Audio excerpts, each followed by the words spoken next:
Hello, Internet. Um, so I thought I'd do another one of these little no notes prepared tastings of a little sample set because I got a lot of these away.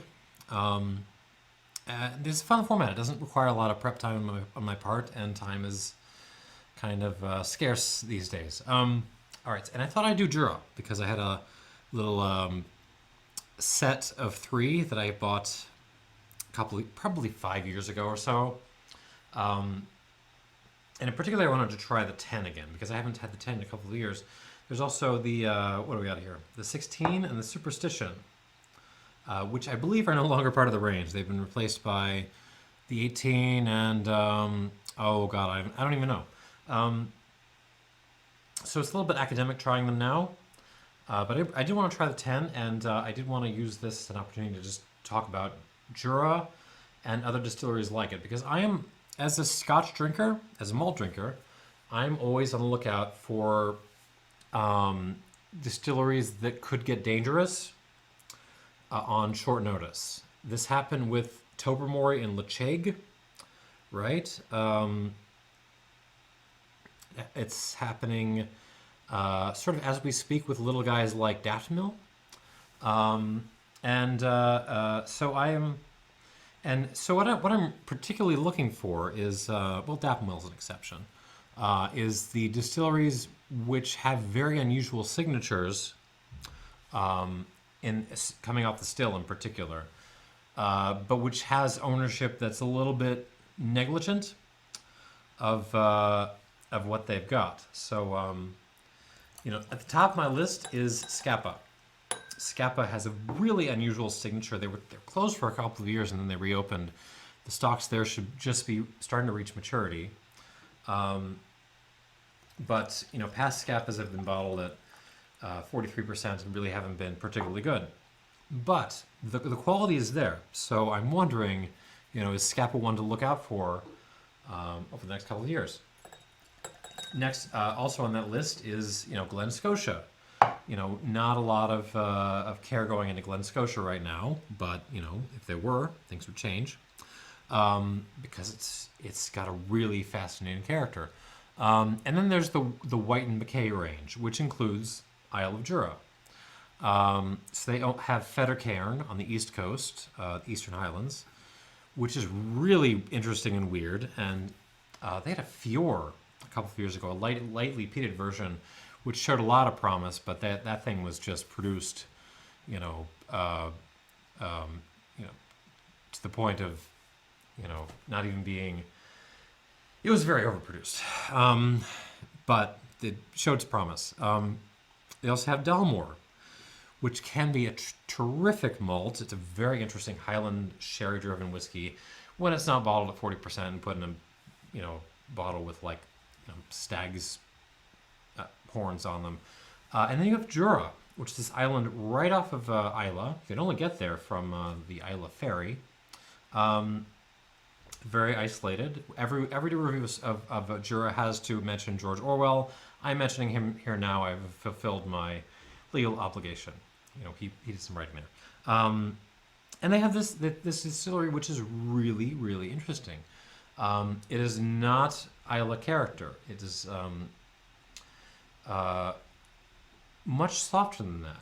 It's very fruit driven, but it also has these really interesting. It's a really interesting depth in the fruit and for what comes off the still, and there's some herbaceousness to it, and it's one of those malts that really takes age well. If you ever see from the independent bottlers a Jura that's 15 years old or over that, take a serious look at it, even if you don't like other Juras, because something about age really suits this spirit. Anyway, so I thought it would be worth running through the range really quickly without notes. All right, so we'll start off with the standard 10-year-old. All of these have been bottled at 43%, which is nice. Europe gets them all at 40, I believe, which is kind of sad, but we Yanks get them at 43. Oh, I should add a little bit of water before I start this. 3, 1, 2, 3, great. So 3 drops of water in each one. Now let's see what we got in the 10-year-old.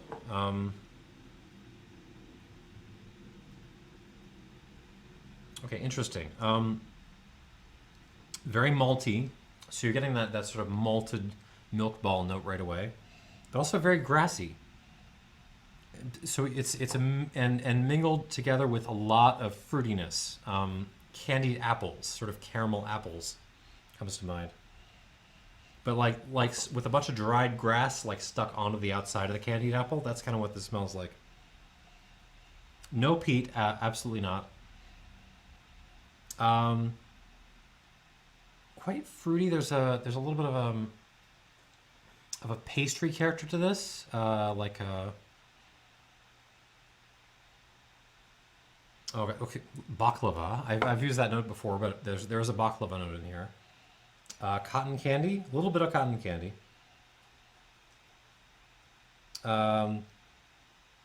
Marzipan, kind of a little bit, kind of a nuttiness.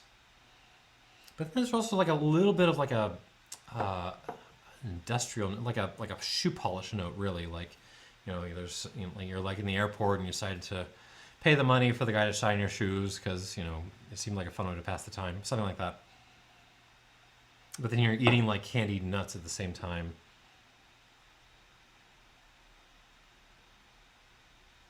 And a little whiff of tobacco, like just a kind of cheap bin tobacco, maybe with lots of burley in it. That kind of, very strong nutty tobacco.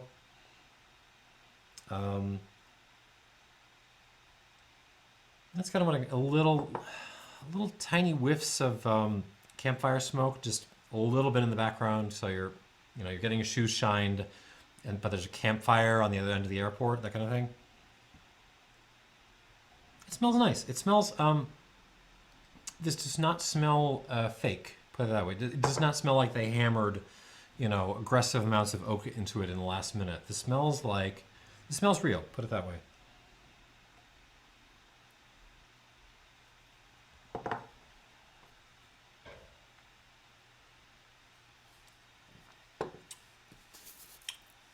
Very nice, actually.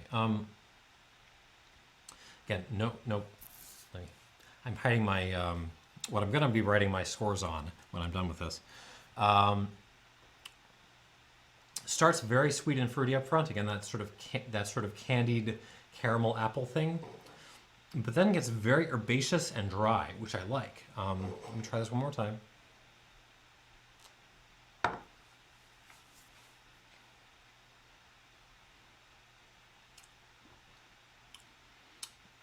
Pretty much all bourbon cask.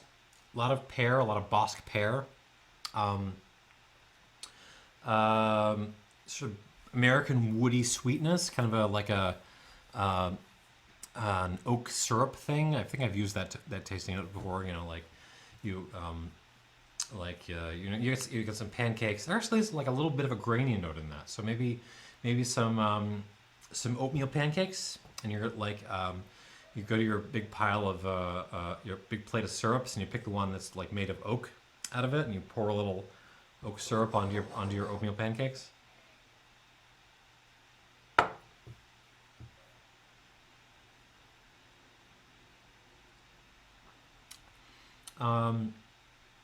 Very pear driven, actually.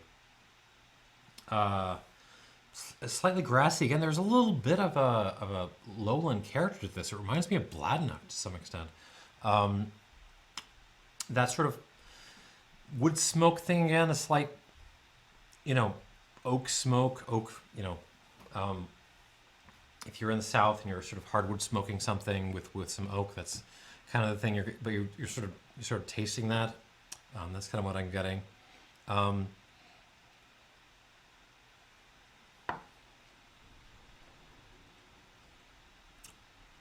A little bit of a vanilla bean note too.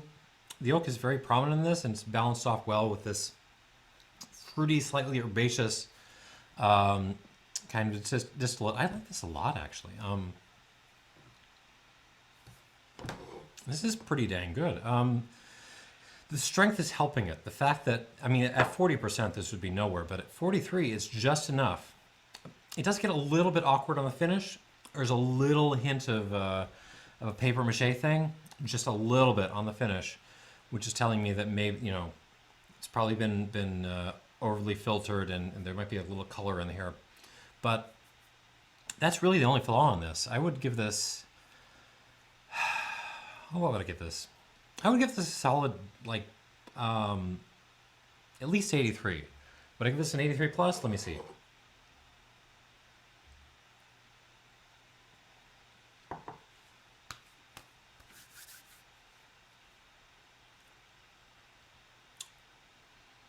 Yeah, what the hell? 83 plus for the Jura 10-year-old. That's actually quite nice. It's you know, this feels like could have been safer, put it that way. But it wasn't. It kind of was willing to go there with the bitters and the herbaceous notes and the grassiness and kind of like a tea leaf note too, like you just, you know, grab some green tea leaves and you kind of started chewing on them. You know, it was willing to go there, and I'm gonna give it credit with an 83 plus point score. Yeah, I'm actually kind of impressed with that. That's lovely. All right, I'm gonna put that right there. And all right, moving on to the what is this? The 16-year-old. So in the actual box, which I have over there, I did not bring it over. I'm sorry. It's just a cardboard box that says Jura on it. They had the Superstition in the middle. I'm going to leave it for the end because it's the peated one. But so I'm going to go with the 16 before that. Which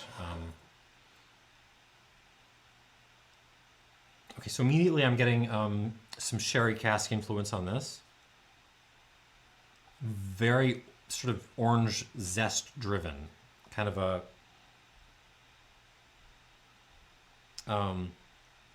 yeah, kind of an orange curacao note, a little bit of a Cointreau note, not Grand Marnier. This is Cointreau. You know, like kind of a bitter, sour orange peel kind of thing. But then mixed in with that is a graininess, kind of porridge, little oatmeal thing. Hints of the grassiness that is in here, but it's much more driven by the oak, this. A little more peppery, a little, you know, throw some cracked pepper in there, let just grind a little bit up, not too much.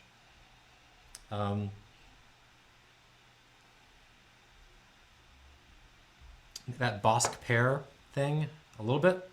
Kind of a hints of a lemon cake. Just a slice of like Starbucks lemon cake, throw that in there. And speaking of Starbucks, we're going to throw in some ground light roast coffee, maybe Costa Rica, maybe something a little islandy, aromatic, lighter in character on the nose. Yeah, it's a nice nose. It strikes me as I don't know the wood make of this at all, but I would guess either a sherry finish or a balance between, you know, sherry casks and oak wood. And again, it feels like they haven't made this too modern. They haven't forced the woodiness into this too quickly. It's not trying to be too sexy, which I find very sexy.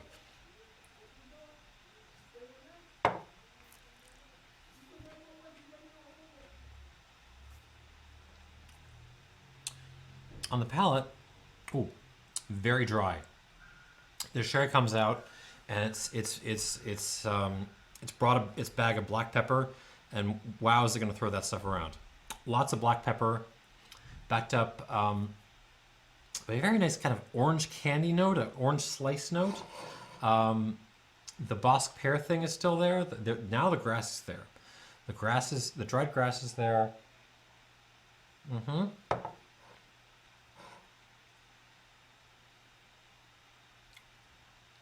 Oh, these are nicer than I was expecting. Kind of a tea tannins note, like you stewed your English breakfast tea, for like 20 minutes without noticing it, and you tried to drink it anyways, and it sort of dried out your whole mouth. That's kind of what's going on. But it's nice. I like the dryness. I like the it's very, it feels very 70s. It feels like, you know, when I think 70s malts, I think very fruity and very dry on the back end. And that's kind of what this is doing. It's avoiding peat. Again, no peat on this.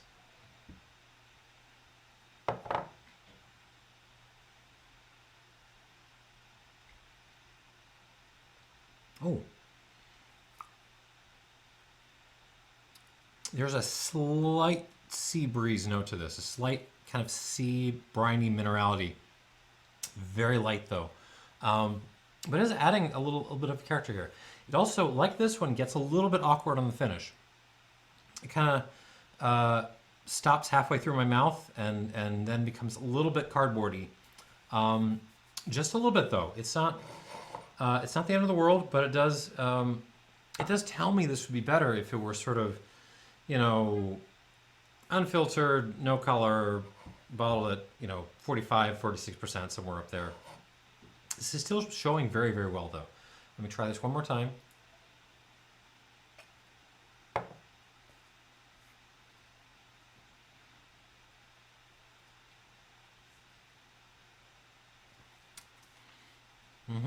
Classy is the word for this. You're getting the pear and the pepper and the grassiness and a little bit of an oaky character, of an American oak character, kind of you know, vanilla smeared all over some coconut chips kind of thing. That's happening, and they're all balancing off each other and playing off very well with a very, you know, tannic, you know, overstewed tea kind of finish, which is nice. That cardboard's getting away a little bit, but not too bad. Yeah, I would give this a solid 84 points. I like this a lot.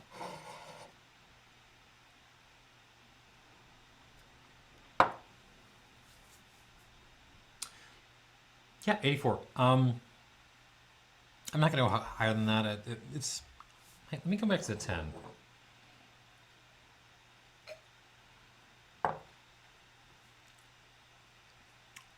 Yeah, I do like this better, but not by that much. I would say 83 plus 84.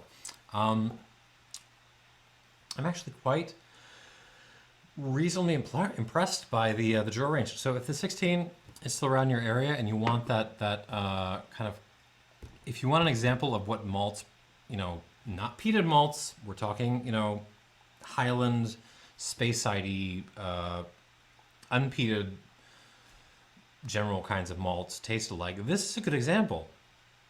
Like, this is bringing that kind of fruity but dry character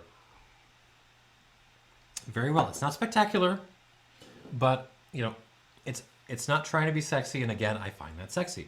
All right, let's move on. This is the Jura. God, the camera is not working very well. This is the Jura Superstition, which is the peated version. So as I recall, I did not look this up. I'm doing this video in a little bit of a hurry. But as I recall, the idea here was to take 13-year-old Jura, ooh, very, very superstitious, and blend that with, so unpeated 13-year-old Jura, and blend that with a portion of much younger peated stock to create a kind of, you know, more lightly peated blend that, you know, the black cats and the other, I don't know, unlucky things would enjoy. Let's say black cats would enjoy this. All right, so let's get into this. Peated Jura. They also made a something called a Prophecy, which I really loved, and I've never seen it in the last couple of years. I have no idea. Jura kind of disappeared for a little while, at least in Chicago. I don't know what the hell they're doing. But I mean, it really has a lot of character, so I'd love for it to come back and to kind of make a case for itself again. All right, on the nose, Jura Superstition. All right, so there's peat, but it's very modest peat. This is it's not even like Bowmore or Ardmore levels of peat. This is you know, Ben Romack levels of peat, really. Even Highland Park, some of the independent bottlings, which kind of get peaty, but not that peaty. This is kind of right in that territory. It's quite clean. This is island peat, remember. It's not mainland peat, which gets very stinky and farmy and you know, some cow poop. But this is very clean. There are some twigs in there with the peat. Maybe some dry leaves. But for the most part, it's clean. It's not as clean as Isla, but it's pretty clean. And beyond that, there's some stones. There's some like smoky, stony thing. So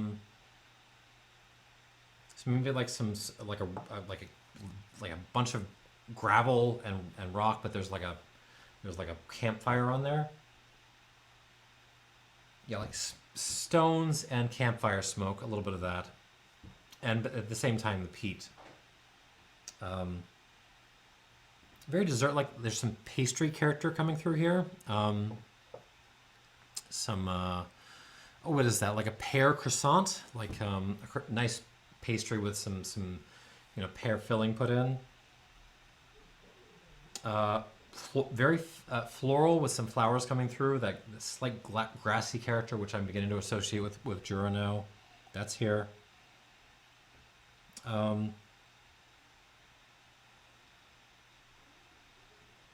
And not really a lot else.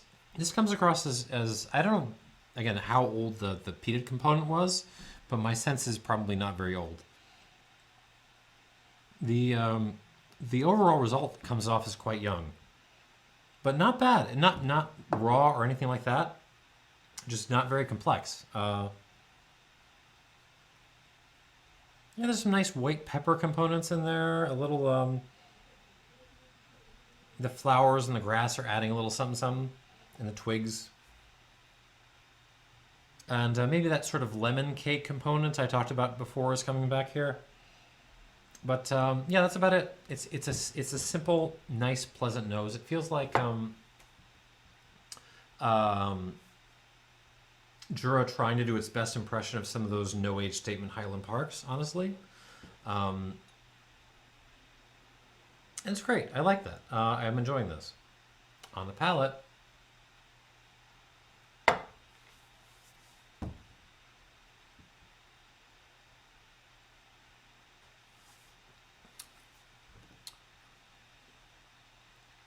Ooh, it gets very ashy. Very sort of cigar ashtray on the back end.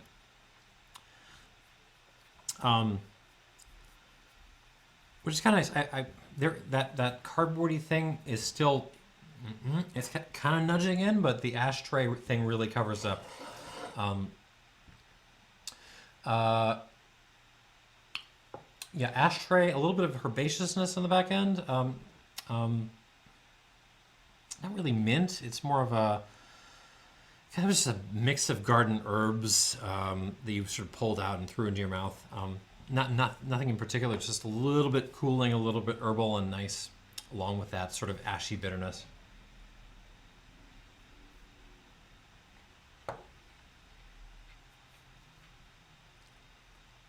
Peat, twiggy peat, peat with like leaves and twigs and other sort of, foresty stuff thrown in. A little bit of seawater in there, a little brine, but still very clean. There is a little bit of, what is that? It's a sour component, but it isn't really a citric component. It's more like a dairy sour component, like a little bit of farmer's cheese maybe in there. Except without the cheesy part, it's more like the dairy sour component. Does that make sense? Little that grassy note too.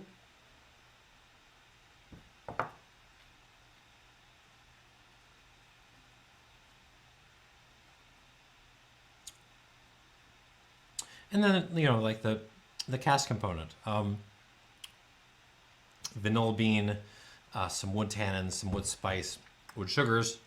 So that there's a brown sugar component. I hate brown sugar as a note, but there it is. Some brown sugar, like Delmore sugar, and a little bit of pear, A little bit of a little, mostly pear, a little apple slice too, but you know, peated apple slice, peated pear, that kind of thing. Let me get this one. My initial reaction is I don't actually like this as much as I like the 10-year-old and the 16. But I'm going to try this one more time.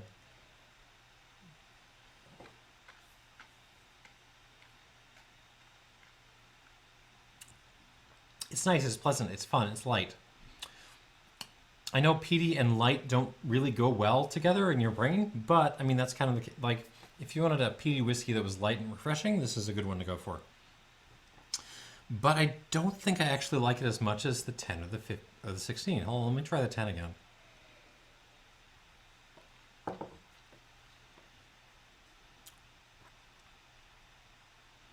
Yeah, I think I like the standard 10 a little bit better.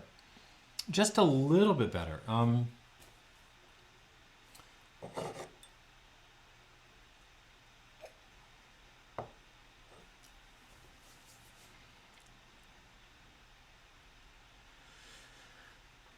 mean, the Superstition is it's nice. But at the same time, like, you know, it feels like it's trying to be Highland Park, but it doesn't have the age or really quite the panache, the polish of, you know, Highland Park going on. That being said, I still kind of like it. I would give it 83 out of 100. If you can still find it, it's probably not a bad buy. Yeah. Oh, actually, the peak kind of blows off if you notice it for long enough. Mm-hmm. Yeah, leave this for a little while, and it actually turns like more like a younger version of the 10, actually. Which is fine. I like that. So what do we got here? So we got 83 plus for the 10-year-old, 84 for the 16, and 83 for the Superstition. So kind of a narrow range of scores there.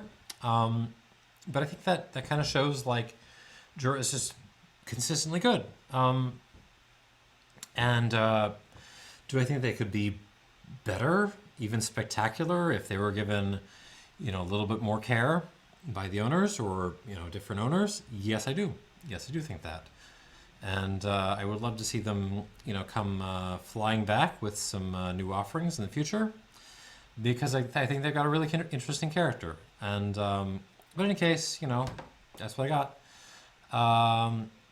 Jura 10-year-old might be a little bit of a value for what it is, all things considered. So put that on your shopping list, maybe, if something sort of classy like that is what you're into. And other than that, I say thanks for watching. Hope this was kind of entertaining and informative a little bit, and cheers.